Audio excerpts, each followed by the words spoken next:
all my beauty explorers, welcome back to another episode of Beauty Explored. It's your girl Marie DC, and in today's episode I will be talking about my convert story to Islam. So we're going to get a little personal today. Stick around to the end if you want to know how I became a Muslima. So today I decided to get a little personal about my journey to Islam. It's a rather interesting one, because even when I think about how I got here, it's almost like God was guiding me here, you know? Okay, so my family originally were Catholic. And I remember asking my mom at the age of 6 or 7, I remember asking her, how did we all get on the planet? And how did the planet get here? And where did the trees and the grass come from? And she said, God. And I looked at her and I said, who's God? And she looked at me like astonished, like what that looked like. How does she not know about God? So I remember we were sitting in my room when I asked her this. And she got up and she said, hold on one second. She got up and she went to the next room. And she came back with the Bible in her hand.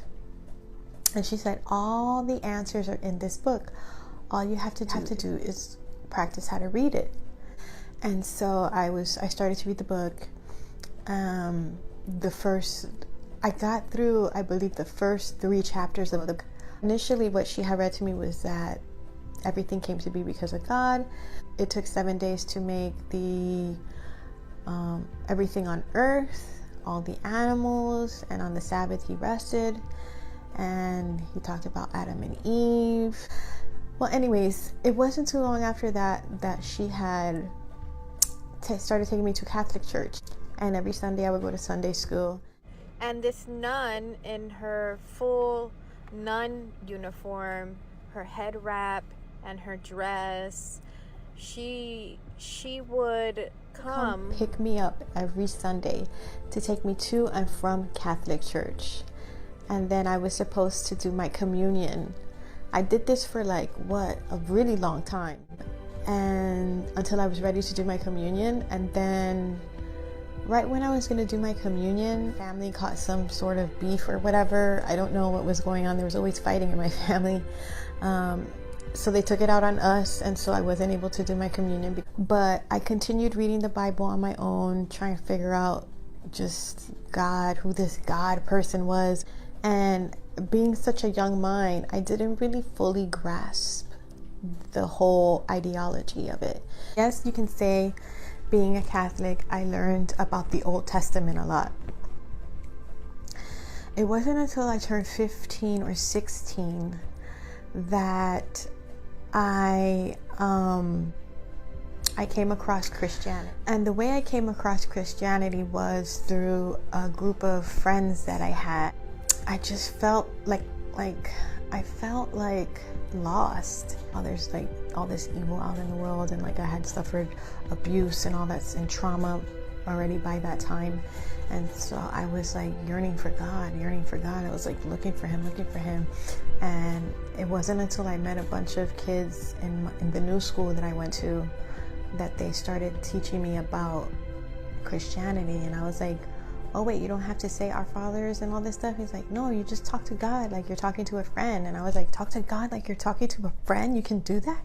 They're like, yeah, he's always with you. He can also, God wants you to have a deeper personal relationship with him and a connection with him. And I was like, wow, really? And they're like, yeah, we can see your hurt and we can see your suffering. Let us take you to this Christian church that we go to or whatever. And I was like, okay, cool. So I went to the church with them. And because they have the sermon before the prayer, they have they read the Bible, they explain what that section of the Bible means and how it applies to life. And then they go into prayer, and they're like, whoever wants healing, whoever wants to be reborn, just come to the altar, whatever. And I was like, okay, I was feeling that. I was like, wow. So I went down and they started praying in tongue for me, and I just started bawling. I don't know, I just started bawling. I was so moved by this. I felt oh my God, this is what I've been searching for. This is God. So So I became a Christian at the age of 16. And then I wasn't a practicing Christian. I ended up moving around a lot. So I ended up losing those friends, losing contact with that church that I went to, wherever, and just going about my life struggling. And like, at least this time I knew that, you know, I can just talk to God and He'll hear me and He'll listen to my prayers. So it wasn't until I turned 22 that my older brother brought me, my mom, and my friend at the time to a Christian church. My friend became a Christian, my mom became a Christian, my brother became a Christian, but I was reborn again for the second time. So, and in that church, it was like a really, really big church somewhere in like North Florida or something, I forgot. And it just didn't seem personal to me. I didn't feel any connection with anybody there. I didn't feel a connection with the pastor there. And I was actually, like, my friend ended up still going to that church. My brother stopped going. My mom continued to go to that church, but I stopped going. So I strayed off of that and I continued to live my life. I really strayed away from God around that time. I was so hurt and in pain and going through so much in my life that I can't even talk about it. I don't even want to talk about that time. I just want to forget it. So from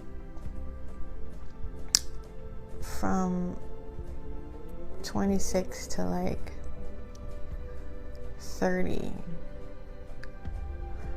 I was just picking the pieces of my life back up, trying to get my life back together. I turned 31 where I was reborn again. And when I was reborn again, this time it wasn't pressure to come to the altar to be saved. This time it was like in a hip-hop church that I had gone to.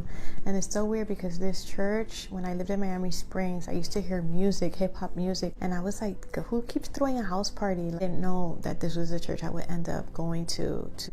And another friend of mine had taken me to this church once. I was like, oh, this was the church that they were playing the music at. But then they stopped everything to pray, and I was like, oh, I'm not down with this. I can't do this right now. So I kind of just left and never went back. But then I found it again. And I was like, this is God. This is God leading me, telling me where to go. This is where I started learning about God and the New Testament and Jesus. But I was also like still going out and not living to my full potential, to like not being as good as I know that I could be for God. But I was building and developing this relationship with Him. But this time I was recovering from hurt, and I was like still on the fence of being good and doing bad. But I was doing much better than I had been the previous years of my life. And it got to a point where one time I had went out and I was like in this bar/lounge type of place.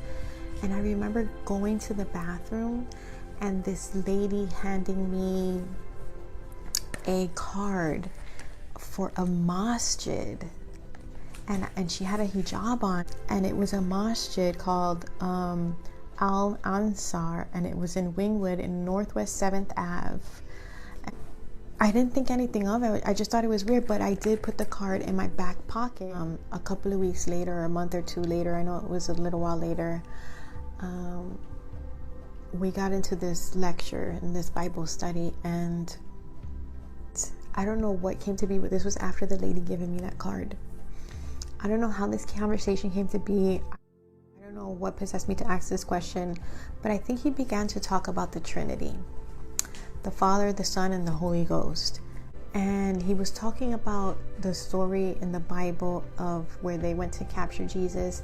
Jesus, right before they captured him, he went to pray up on the mountain to God. And I sat there and I was like, wait a minute. If Jesus is God, why does he need to pray to himself? Why does he need to pray pray to God if he's got, like, it just confused me. It's just like shocked that I was even asking these questions, and he just kept telling me that we'll get to it. And no matter how many ways they tried to decipher that question that I had or answer that, it just didn't make sense to me. I don't know why I asked this, but I was like, but what do Muslims believe? And he looked at me and he was like, nah, don't worry about that. You don't want to mess with that religion.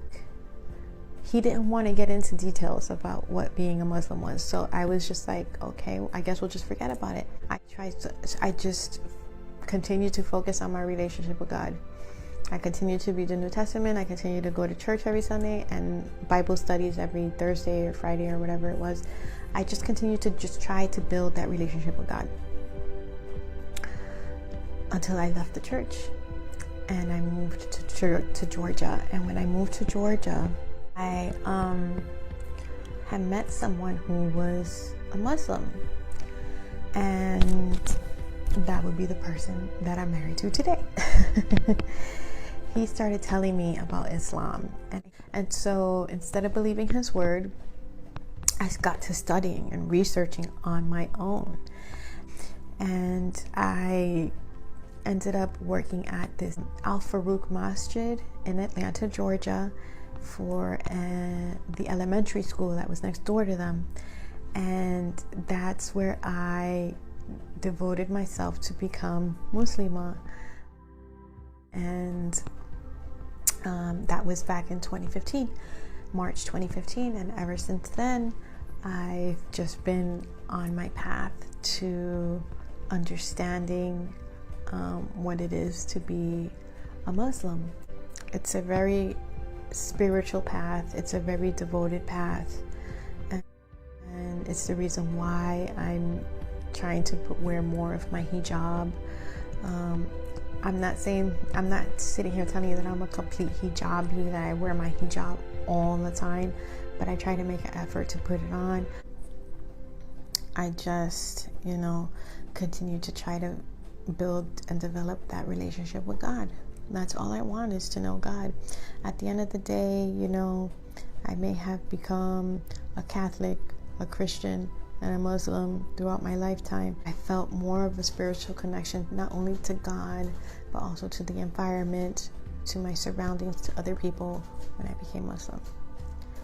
And one of the happiest times in my life was working at that school in Al Farouk when I worked there.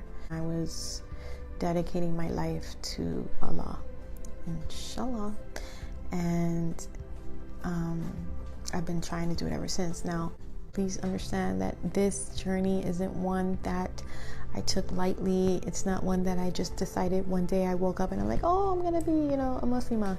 No, this is a journey that God has been guiding me down for a very long time. This is something that I take really, really seriously, and it's a work in progress.